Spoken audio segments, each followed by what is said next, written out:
The Prime Minister says parents need to take personal responsibility for their children and get them vaccinated. Christopher Luxon vented his frustrations at his post-cabinet news conference today. He says it's unacceptable that a first world country in 2025 has a measles outbreak that could potentially shut down schools. This comes as the principal of a Wellington school where there is an outbreak said her board went against Ministry of Education advice and told some year groups and some teachers to stay at home after 3 cases at the school. Adam Hollingworth reports. There were no new measles cases reported today, but yesterday the total had risen to 17, with cases in Northland, Auckland, Taranaki, Wellington and Nelson. The Prime Minister is concerned. Here we are in 2025 in a first world country with a measles outbreak that could potentially shut down schools.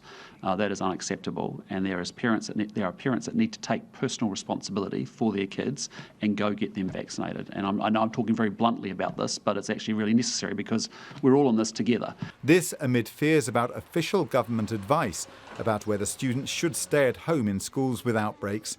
Wellington Girls College has had a 3rd case confirmed.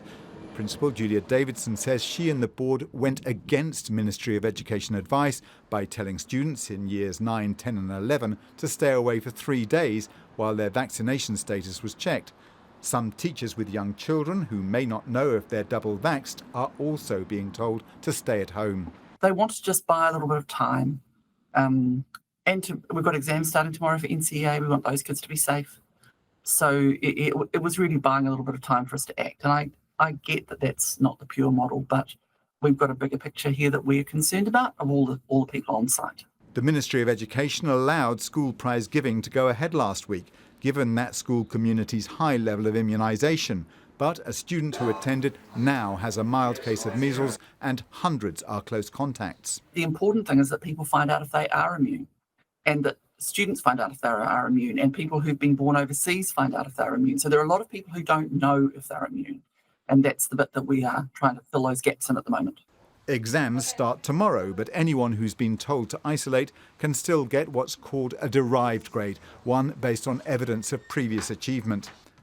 The Health Minister has launched Measles Immunisation Week to try to stamp out the outbreak, partly by pushing vaccine uptake towards the 95%, which would bring about herd immunity. You're going to see a lot of promotional activity this week around where you can get a vaccine, encouraging people to check their records. Our Māori and Pacifica providers are going to be doing pop-up clinics. Simeon Brown says on average 3,000 people a week get vaccinated. On Friday alone, he says 2,000 doses were delivered. So we're encouraged by the uptake. It shows that the message is getting out, but there's more work to do. 2 doses of the vaccine offer 99% immunity. Health officials are advising anyone who wants to get immunised against measles to go to this website, bookmyvaccine.health.nz. Tifatu Ora says measles is one of the most infectious human diseases on the planet. One person with measles will infect 12 to 18 non-immune people. And if you aren't immunised and are nearby, there's a 90% chance you'll catch measles.